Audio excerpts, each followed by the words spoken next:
Hi అండి, అందరికీ నమస్తే. Welcome to my channel. ఈరోజు video blouse front part cut చేస్తున్నానండి పేపర్తో. ముందుగా మనం బ్యాక్ పార్ట్ తీసేసుకున్నాం కదండి. ముందు వీడియోలో మనం కట్ చేసిన బ్యాక్ పార్ట్ పేపర్ మీద వేసుకుని సమానంగా డ్రాయింగ్ గీసేసుకోవాలండి. సేమ్ ఎలా అయితే బ్యాక్ పార్ట్ కట్ చేసామో అలాగే వేసేసుకోవాలి. భుజం కాడ నుంచి మనం ఫ్రంట్ నెక్ కొలుచుకొని ఒక డాట్ పెట్టుకోవాలండి. అలాగే మనం ఉక్సులు పట్టి షేప్ బెల్ట్ వరకు తీసుకుని అక్కడ ఒక డాట్ పెట్టుకోవాలండి. భుజం కాడ నుంచి మనం సెంటర్ షేప్ డాట్ వేస్తాం కదండి, అక్కడ ఒక డాట్ పెట్టుకోవాలి సాగ తీసుకుని. ఖర్చుల వైపు సంఖ కాడ నుంచి షేప్ బెల్ట్ వరకు ఒక డాట్ పెట్టుకోవాలండి. ఈ డాటుల ప్రకారం మనం డ్రాయింగ్ గీసుకోవాలి. అది కూడా నేను గీస్తున్నాను చూడండి.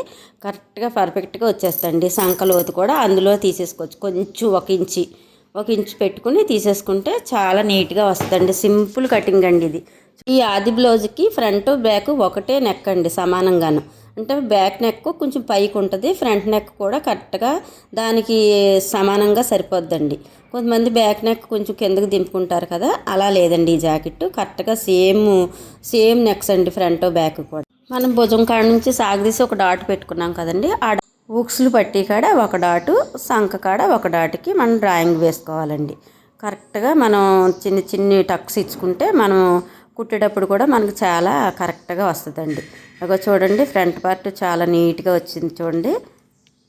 మనం బ్యాక్ పార్ట్ ఎలా అయితే సమానంగా ఉందో కట్ చేసుకునేటప్పుడు పేపర్ మీద అయితే నిదానంగా వేసేసుకోవచ్చండి. అదే మనం క్లాత్ మీద వేసి కట్ చేయాలంటే మీరు క్రాస్గా వేసుకుని ఫ్రంట్ పార్ట్ తీసుకోవాలండి.